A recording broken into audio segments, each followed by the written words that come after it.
नमस्कार दोस्तों, आज इस वीडियो के अंदर मैं आपको एक क्रिमिनल ड्राफ्ट के बारे में बताने वाला हूं जो आपकी लाइफ के अंदर बहुत ज्यादा जरूरी है इन चीजों को समझना। आप एक अपना एडवोकेट बनना चाहते हो, साथ ही में एडवोकेट बनने के साथ साथ आप एक अपना क्रिमिनल लॉयर बनना चाहते हो और उसके अंदर अपने क्लाइंट्स को रिलीफ दिलाना चाहते हो, तो ये ड्राफ्ट आपके लिए बहुत ज्यादा जरूरी है। यहां पे आपको एक एक पॉइंट्स समझने हैं और मैं आपको जिस तरीके से समझाऊंगा ड्राफ्ट को भी प्रोविजंस को भी, तो इन दोनों जो भी मैं आपको प्रोविजंस बताऊंगा ना, वीडियो खत्म हो जाने के बाद अपना सीआरपीसी का बेयर एक्ट ओपन अप करके इन प्रोविजंस पे ध्यान जरूर दीजिएगा। सबसे पहला प्रोविजन हमारे को समझना जरूरी है section number 205 of CrPC and section number 87 of CrPC और सेक्शन नंबर 82 ऑफ सीआरपीसी। ये प्रोविजन आपको समझने बहुत जरूरी होते हैं। एग्जाम्पल के रूप में आपको हम समझते हैं कि आपको मैं पहले ड्राफ्ट भी दिखा देता हूं। ये हमारा ड्राफ्ट होगा,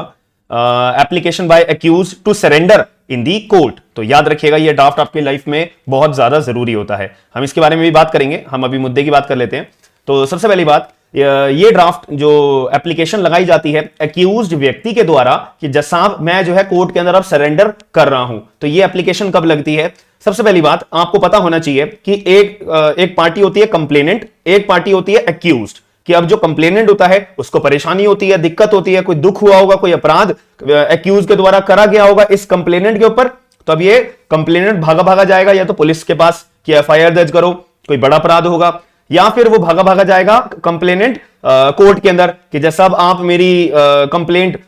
दायर कर लो under section number 200 of the CrPC. Magistrate के पास भी पावर होती है कि कंप्लेंट के आधार पे मैजिस्ट्रेट के पास पावर है कि वो कॉग्निजेंस ले लेंगे। ये हमारी एक सिंपल सी बात होती है। इसके अदर भी बहुत सारे प्रोविजंस होते हैं, बट मुद्दे की बात आपको समझ में आ गई है कि कोर्ट में एफआईआर के जरिए या कोर्ट में कंप्लेंट के जरिए केस दर्ज हो चुका है। जो कंप्लेनेंट ने, जो विक्टिम है या जो एग्रीव्ड पार्टी है, उसके द्वारा कंप्लेंट फाइल कर दी गई है एक्यूज के ऊपर। अब यहां पे कोर्ट क्या करेगा? आप अपना सीधे तौर पे बताओ, कोर्ट एक्यूज को अपने पास बुलाएगा ना कि भाई एक्यूज अब तो कोर्ट में आ जा, मैं तेरे खिलाफ कंप्लेनेंट ने, विक्टिम ने, एग्रीव्ड पार्टी ने एक केस दर्ज करा है। अब वो केस दर्ज एफआईआर के बेसिस पे करा है या कंप्लेंट के बेसिस पे करा है, तेरे खिलाफ अब केस दर्ज कर दिया गया है। चोरी का हो, मर्डर का हो, मारपीट का हो, कुछ भी हो सकता है, XYZ। हम इसके बारे में भी बात नहीं करेंगे क्योंकि बहुत सारे अपराध होते हैं, ठीक है। तो यहां पे एक्यूज के ऊपर केस दर्ज हो चुका है, तो कोर्ट यहां पे अब एक्यूज व्यक्ति, जो हमारे केस में एक्यूज व्यक्ति था, अब कोर्ट जो है उस एक्यूज व्यक्ति को सम्मन भेजेगी कि एक्यूज अब आपको इस तारीख को इतने बजे ये वाली कोर्ट में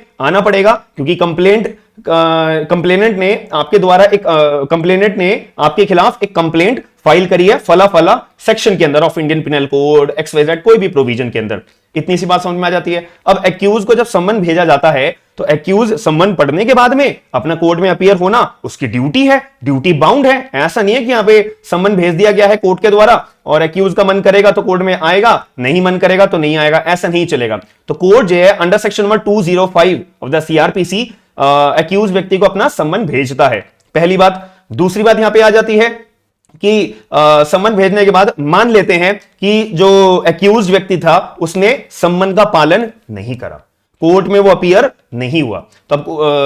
दूसरी बार अब कोर्ट क्या करेगा? दूसरी बार भी सम्मन भेजता है। अगर कोर्ट को लगता है कि हाँ ये इज्जतदार व्यक्ति है, इसका कोई क्रिमिनल रिकॉर्ड नहीं है, इसको गलती से ये नहीं आ पाया होगा कोई XYZ रीजन की वजह से, चलो भाई इसको माफी देते हुए दोबारा सम्मन भेज देते हैं, कोई दिक्कत नहीं है। कोर्ट दोबारा सम्मन भेज देता है, वही अपना 205 और द सीआरपीसी की अपनी पावर को एक्सरसाइज करते हुए, सीधी सी बात है। अब इस केस के अंदर अगर एक्यूज व्यक्ति सम्मन भेजने पे आता नहीं है कोर्ट में, तो नाउ कोर्ट क्या करता है? डायरेक्ट वारंट भेज देता है कि भाई आपको कोर्ट में आना पड़ेगा, वरना हम आपको अरेस्ट का वारंट जारी आपके खिलाफ कर देंगे, या फिर कोर्ट वारंट ऑफ अरेस्ट हाथों हाथ भी जारी कर सकता है, सीधी सी बात है। तो हम ये समझते हुए चलते हैं कि यहां पे कोर्ट के द्वारा अंडर सेक्शन नंबर 205 यहां पे कोर्ट के पास पावर होती है कि वो सीधा वारंट ऑफ अरेस्ट भी इशू कर सकता है कि अगर कोर्ट को यहां पे क्लियर हो जाता है, सेटिस्फाई हो जाते हैं अगर जज साहब कि यहां पे जो ये एक्यूज व्यक्ति है ना, ये इज्जतदार व्यक्ति नहीं है, इसका कहीं ना कहीं क्रिमिनल रिकॉर्ड भी है, या फिर कोर्ट को मन में से इंट्यूशन आती है कि इसको अभी सम्मन ना भेज के डायरेक्ट वारंट भेज दिया जाए, वारंट ऑफ अरेस्ट भेज दिया जाए, इसको अरेस्ट करके भाई सीधा कोर्ट में पेश करो, पुलिस ऑफिसर सीधा इसको अरेस्ट करके कोर्ट में पेश करो, ऐसी सिचुएशन आ जाती है। तो अब कोर्ट के द्वारा अगर वारंट ऑफ अरेस्ट इशू करा जाता है तो अब इस सिचुएशन में एक्यूज के घर जाएंगे पुलिस ऑफिसर उसको अरेस्ट करने के लिए और कोर्ट में पेश करने के लिए। पता लगा भाई वो तो घर पे भी नहीं है, वो तो घर पे भी नहीं है, या उसका कोई ऑफिस होगा, या कोई भी ऐसी कॉन्स्पिशियस प्लेस होगी जहां पे उसका उठना बैठना होता होगा, तो पुलिस ऑफिसर वहां भी जाके चेक करेंगे कि एक्यूज व्यक्ति कहां है, हमें उसे अरेस्ट करना है क्योंकि कोर्ट का ऑर्डर है वारंट ऑफ अरेस्ट का। अब ऐसे केस के अंदर एक्यूज नहीं मिलता है, तो एट द एंड कोर्ट के सामने एक्यूज व्यक्ति प्रेजेंट नहीं हो रहा, वारंट पे भी उसका कोई एग्जीक्यूट नहीं हो पा रहा है, वारंट ऑफ अरेस्ट भी एक्यूज नहीं एग्जीक्यूट नहीं हो पा रहा है। अब इस सिचुएशन में कोर्ट के पास क्या अपना फाइनल बचता है कि उस एक्यूज व्यक्ति को प्रोक्लेम्ड ऑफेंडर डिक्लेयर कर दिया जाए, एब्सकॉन्डिंग पर्सन डिक्लेयर कर दिया जाए। In short under section number 82 of the CrPC उसको भगोड़ा डिक्लेयर कर दिया जाए कि ये भगोड़ा इंसान है, ये जो है कोर्ट के द्वारा सम्मन भेजा गया, इसने पालन नहीं करा, वारंट भेजा गया, पालन नहीं करा, कोर्ट ने ऑर्डर करा पुलिस ऑफिसर को ढूंढो, नहीं मिला, यानी कि भगोड़ा है, छुप के बैठा हुआ है, अंडरग्राउंड हो रखा है, एक्यूज व्यक्ति नहीं मिल पा रहा है। अब इस सिचुएशन में एक्यूज के फेवर में वकील सामने आता है, और वकील जो है एक ये ड्राफ्ट प्रेजेंट करता है जो मैं आपको सामने अभी पेश करूंगा। ये ड्राफ्ट कोर्ट में लगाया जाता है कि जज साहब आपने जो हमारे को सम्मन भेजा था, या आपने जो हमारे को वारंट भेजा था, हमारा जो क्लाइंट था ना, एक्यूज व्यक्ति जो हमारे केस में बनाया हुआ है, एक्यूज व्यक्ति वो जो है ना आउट ऑफ स्टेशन में गया हुआ था, मान लेते छुट्टियां मनाने गया हुआ था, इंडिया से बाहर था, या कहीं बीमार था, या कहीं उसका ऑपरेशन चल रहा था, या घर पे बेड रेस्ट पे था, या कोई भी any other circumstances, any other ground आप जो पेश करना चाहते हो अपने ड्राफ्ट के अंदर, वो प्रिपेयर करके आप कोर्ट के अंदर एक एप्लीकेशन लगाते हो कि जज साहब आपके द्वारा जो वारंट ऑफ अरेस्ट मेरे एक्यूज के खिलाफ में इशू करा गया है, या प्रोक्लेम्ड ऑफेंडर डिक्लेयर करा गया है, तो जज साहब प्लीज आप वो वारंट ऑफ अरेस्ट रिवोक कर लो, मतलब खत्म कर दो, या उसको एब्सकॉन्डिंग पर्सन जो डिक्लेयर करा हुआ है आप उसको ऑर्डर को रिवोक कर लो प्लीज जज साहब, क्योंकि ये ग्राउंड आप हम आपको बता रहे हैं कि वो बाहर गया हुआ तो उसे पता ही नहीं था, इंडिया से बाहर तो उसे पता ही नहीं था, बीमार था उसे पता ही नहीं था, बेड रेस्ट पे, आईसीयू में, या कुछ भी एक्सवाइजेड आप ग्राउंड बना के कोर्ट में सेटिस्फाई करते हो कोर्ट को कि कोर्ट अपने ऑर्डर दिए गए ऑर्डर को वारंट ऑफ अरेस्ट या एब्सकॉन्डिंग का रिवोक कर लिया जाए, खत्म कर लिया जाए, ताकि एक्यूज पर्सन कोर्ट में अब पेश हो जाएगा तो अब उसको एक्यूज के तौर पे तो ट्रीट करा जाएगा, ताकि कोर्ट उसकी बेल ग्रांट कर सके और उसको अरेस्ट करने का, जेल में डालने का ऑर्डर पास ना कर सके। ये एक सीधी सी बात यहां पे होती है, कहानी के रूप में मैंने आपको ये बात समझा दी है। अब हम थोड़ा सा ड्राफ्ट की तरफ बढ़ते हैं। ड्राफ्ट के अंदर उससे पहले मैं आपको क्लियर तौर पे बताना चाहूंगा कि यहां पर मेरी एप्लीकेशन अपनी लॉन्च हो चुकी है स्मार्ट एंड लीगल गाइडेंस के नाम से। यहां पे मैं आपको 50% ऑफर दे रहा हूं कि जो लोग अपना कोड ऑफ सिविल प्रोसीजर के अंदर वीक हैं, या लिमिटेशन एक्ट के साथ साथ वीक हैं, और अपने जुडिशरी एग्जाम्स की तैयारी कर रहे हैं, या एडवोकेट अपनी प्रैक्टिस कर रहे हैं, या जो कोई यंग एडवोकेट है जो अपनी प्रैक्टिस कर रहा है और उसको सीपीसी के अंदर अपना हाथ बैठाना है, ड्राफ्ट के अंदर कैसे एप्लीकेशन फाइल होती है, कौन कौन से प्रोविजंस हमारे सीपीसी के अंदर ऑर्डर्स, रूल्स, सेक्शंस डील होते हैं, अगर इसकी डेप्थ नॉलेज पढ़नी है ना, तो ये मैं बैच अपना चालू कर चुका हूं 5 जून 2023 से। डेली बेसिस पे आपको लाइव एंड रिकॉर्डेड क्लासेस देखने को मिलती है, कंप्लीट नोट्स आपको देखने को मिलेंगे, मेंस की प्रिपरेशन होगी, प्रीलिम्स की प्रिपरेशन होगी, क्वेश्चन आंसर फॉर्म के अंदर आपको नोट्स मिले जाएंगे, और हमारी क्लासेस जो है हिंदी और इंग्लिश दोनों लैंग्वेजेस में होती हैं। तो आप लोग अगर इंटरेस्टेड हो तो आप लोग मेरा एप्लीकेशन डाउनलोड कर सकते हो। ये मैंने सारी डिटेल्स यहां पे लिख दी हैं कि अगर आप गूगल प्ले स्टोर पे एंड्रॉइड यूजर्स हो तो आप गूगल प्ले स्टोर पे लिख के बस स्मार्ट एंड लीगल गाइडेंस अपना लिख दोगे, ये जो नाम है हमारा स्मार्ट एंड लीगल गाइडेंस, बस इतना सा लिख दोगे तो आपको मेरे गूगल प्ले स्टोर के ऊपर एप्लीकेशन दिख जाएगी, एंड डाउनलोड करके आप वहां से बैच परचेज कर सकते हो, या आपको पर्सनली मुझसे मैसेज करना हो, कोई क्वेरी हो बैचेस के रिगार्डिंग, तो वो क्वेरी भी आप मुझसे पूछ सकते हो। और जो लोग आईफोन यूजर्स हैं उनके लिए भी बैच मेरी एप्लीकेशन लॉन्च हो चुकी है, तो आपको डाउनलोड करना पड़ेगा माई इंस्टीट्यूट ऐप, रेड कलर का आपको ऐप दिखेगा, तो माई इंस्टीट्यूट ऐप आप डाउनलोड कर लोगे तो वहां पे लिखा आएगा कि ORG कोड बताइए, तो ORG कोड आपको लगाना है ZPOGS। जैसे आप डाल दोगे फिर आपसे बोलेगा कि अपना मोबाइल नंबर बताओ, मोबाइल नंबर रजिस्टर करके अपना नाम बता के बस आपका काम हो गया, आपकी एप्लीकेशन खुल जाएगी। देन आपको बैचेस परचेज करने हो आप कर सकते हो। वेलकम ऑफर मैंने आपके लिए लगाया हुआ है कि जो लोग अपना नए आएंगे तो उनको 50% डिस्काउंट मिल जाएगा। तो ये ऑफर अब कुछ टाइम के लिए वैलिड है, केवल 2 दिन के लिए वैलिड रहेगा 50% डिस्काउंट का। तो जितने भी लोग इंटरेस्टेड हैं आप लोग बैच डाउनलोड, अपना ऐप डाउनलोड करके बैच डाउनलोड अपना बैच ले सकते हैं। तो मुद्दे की बात पे आते हैं, अपना एप्लीकेशन, ठीक है। तो ये हमने कौन सी एप्लीकेशन लगा रहे हैं कोर्ट के अंदर, application by accuse to surrender in the court. तो कौन सी कोर्ट में लगा रहे हो वो नाम आएगा यहाँ पे, और ट्रांसफर एप्लीकेशन अगर ट्रांसफर एप्लीकेशन आपकी हुई थी पहले तो ये आप उसके अंदर डिटेल बताओगे, कौन से अपराध के अंदर आप एक्यूज बने हुए हो वो बताओगे, डिस्ट्रिक्ट कौन सा है आपका, और कंप्लेनेंट का नाम क्या है, उसके फादर का नाम क्या है, उसका रेजिडेंट का नाम क्या है, कौन से पुलिस थाने के जुरिडिक्शन में वो रहता है, कौन से डिस्ट्रिक्ट में वो रहता है, ये कंप्लेनेंट की बात कर रहे हैं, ठीक है, क्योंकि कंप्लेंट लगा रहे हैं, कंप्लेनेंट की हम बात कर रहे हैं, ठीक है। और वर्सेस एक्यूज के बारे में डिटेल दोगे, नाम, father name, resident of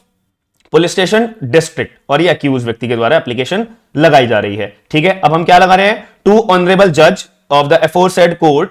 the humble applicant, applicant कौन होगा हमारे केस में, भाई एक्यूज होगा ना, तो आप एक्यूज के बिहाफ पे तो अपने कोर्ट में एप्लीकेशन लगा रहे हो कि जैसा आपके द्वारा जो वारंट ऑफ अरेस्ट इशू करा गया है या एब्सकॉन्डिंग पर्सन इशू करा गया है तो प्रोक्लेम्ड ऑफेंडर के तौर पे, तो उसको रिवोक कर लिया जाए। तो एप्लीकेंट एक्यूज है ना, आप वकील होने के नाते एक्यूज के रिलीफ दिलाओगे ना, ठीक है, ये बात आ गई क्लियर। अब एप्लीकेंट का एक्यूज नंबर कौन है, 1 है, 2 है, 3 है, जो भी है, ये आप सिर्फ लिखोगे in the aforesaid case against whom a warrant of arrest has been issued by the honourable court in the instance of the complainant on, किस तारीख को वारंट ऑफ अरेस्ट इशू करा है वो भी आपको मेंशन करना मैंडेटरी होता है। That the aforesaid warrant has not been executed हुआ ही नहीं, मैंने आपको बताया था ना कि पुलिस वाले उसके घर गए, उसके ऑफिस गए, जहां वो बैठता उठता है वहां गए, मिला ही नहीं एक्यूज पर्सन, तो एग्जीक्यूट हो ही नहीं पाया। अब यहां पे आप बताओगे कि applicant submit the notice of the aforesaid cases were served upon the applicant, कि जैसा आप इसको जो हमारा एप्लीकेंट था उसको नोटिस सर्व हुआ ही नहीं, ठीक है, वारंट ऑफ अरेस्ट, क्योंकि वो बाहर गया हुआ था, भी बताएंगे क्यों। अब यहां पे आप अपना ग्राउंड बताना 4th पॉइंट पे, that the applicant has been out of station since before filing of the present complaint case and as such the question और service of notice upon the applicant does not arise. इसका मतलब यह है कि जैसा हमारा client जो out of station गया हुआ था तो इसलिए उसका वारंट ऑफ अरेस्ट के बारे में उसको पता ही नहीं लगा और सर्विस ऑफ नोटिस के बारे में उसको पता ही नहीं लगा, तो इसलिए वो एग्जीक्यूट हो ही नहीं पाया। अब आप यहां पे अपना कोई भी ग्राउंड बना सकते हो अपने as per your convenience 4th point के अंदर। 5th पॉइंट की हम बात करें कि the complainant has a malafide representation that the applicant was, मतलब यहां पे यही है कि आप एप्लीकेंट के कंप्लेनेंट के बारे में एलिगेशंस लगाओगे कि जैसा जो विक्टिम है ना वो जानबूझ के ना हमारे जो क्लाइंट है एक्यूज उसके खिलाफ जानबूझ के उसकी इमेज को डाउन करने के लिए, उसको एब्सकॉन्डिंग पर्सन बनाने के लिए ऐसे ऐसे एलिगेशन उसने लगाए हैं, और जो कि ये सच बात नहीं है। देखो मेरा क्लाइंट तो कोर्ट में आ रहा है ना सरेंडर करने के लिए, ठीक है, तो एप्लीकेंट सरेंडर हिमसेल्फ कि जैसा मेरा जो क्लाइंट है वो सरेंडर आज कर देगा। और 7th पॉइंट में द एप्लीकेंट इज रिस्पेक्ट, कि अब अपने क्लाइंट के बारे में थोड़े बताओगे ना कि वो रिस्पेक्टेबल सिटीजन है, उसकी कोई भी इंटेंशन नहीं थी भगोड़ा बनने की, ठीक है। जैसा मेरा क्लाइंट बाहर गया हुआ था तो वो भगोड़ा कैसे बन जाएगा, और अगर भगोड़ा होता तो वो आपके पास एप्लीकेशन क्यों लगाता सरेंडर करने के लिए, कि जैसा आप देखो वो रिस्पेक्टेबल है, आपके पास एप्लीकेशन लगा रहा है कि सरेंडर करने की, इसकी कोई इंटेंशन नहीं है भगोड़ा बनने की, भागने की, केस से भागने की, ठीक है। अब यहां पे 8th पॉइंट में लिखोगे that the applicant is ready, कि जैसा आप अगर मेरे क्लाइंट को बेल दे दोगे और बेल देने के लिए आप जो भी कंडीशन बोलोगे और जो भी बेल बॉन्ड भरने के लिए बोलोगे, जो भी श्योरिटी प्रेजेंट करने के लिए बोलोगे, वो सारी चीजें फर्निश करने के लिए मेरा क्लाइंट बिल्कुल रेडी है। आप जो भी बोलोगे हम आपको सेटिस्फाई करने के लिए जो भी आप चीज बोलोगे हम वो करने के लिए रेडी हैं। अब आप प्रेयर भी लगाओगे at the end, it is therefore most respectfully prayed that honourable court may be pleased to cancel the warrant of arrest of the applicant dated and also pleased to enlarge the applicant on bail, कि जैसा मेरे client के खिलाफ आपने जो warrant of arrest या अगर absconding person की ऑर्डर इशू कर दिया है वो भी आप लगा सकते हो प्रेयर के अंदर कि वो उसको जो है कैंसिल करा जाए,